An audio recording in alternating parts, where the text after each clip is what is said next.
Bonjour cher abonné. Franklin Nyamsi revient sur le Togo et analyse la coopération militaire entre Lomé et la Russie. Un choix stratégique de Faure Gnassingbé qui soulève de nombreuses interrogations, atout pour le régime ou piège diplomatique? Et surtout, quel dilemme ce partenariat impose-t-il à l'opposition togolaise?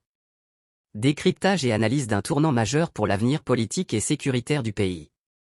Abonnez-vous pour nous encourager à vous fournir plus de contenu de qualité.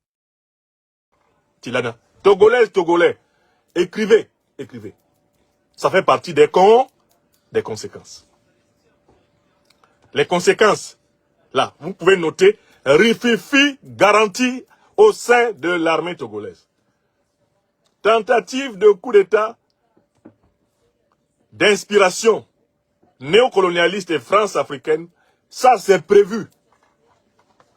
Faure Gnassingbé doit s'attendre à essuyer des tentatives de coup d'État sévères de la part de ses maîtres occidentaux et notamment des néocolons français.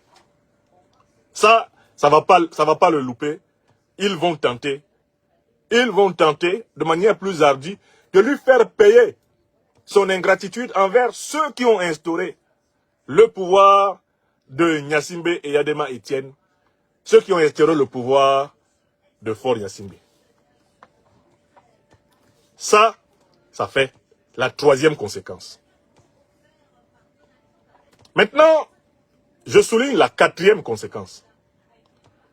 La quatrième conséquence, c'est que cet accord de coopération et de défense militaire avec la Russie va obliger les forces politiques togolaises actuellement en lutte pour la souveraineté populaire, pour la souveraineté démocratique, pour la souveraineté dans le choix de leurs dirigeants. Car en fait, le Togo n'a jamais été dirigé par quelqu'un qui a été élu par les Togolais depuis l'assassinat du président Olympio. La signature de cet accord pose un problème tactique et stratégique aux forces du changement au Togo.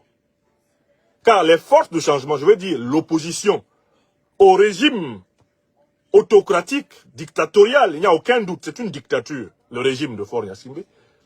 Mais le régime de Faure Gnassingbé pose un problème extrêmement technique. Et c'est un problème comparable à celui qui a été posé à un moment donné au Tchad par le régime de Mahamat Idriss Déby Itno à l'opposition tchadienne.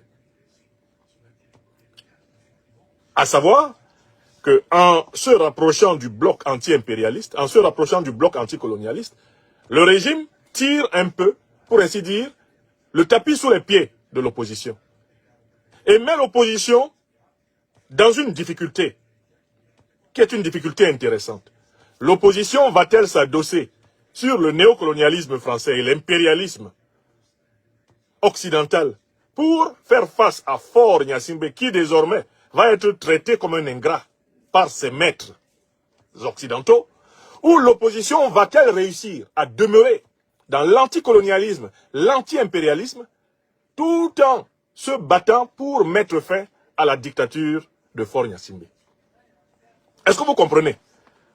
Cet accord de coopération militaire et de défense signé par le régime de Faure Gnassingbé avec la Russie met l'opposition dans une difficulté particulière. Vous avez noté, c'est la quatrième conséquence.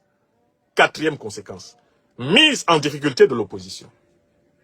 Qui est mise en demeure de choisir entre demeurer dans le bloc panafricaniste, anticolonialiste, anti-impérialiste, où Faure Gnassingbé fait tout pour être admis, alors qu'il n'appartient à l'origine qu'au bloc colonialiste et néocolonialiste.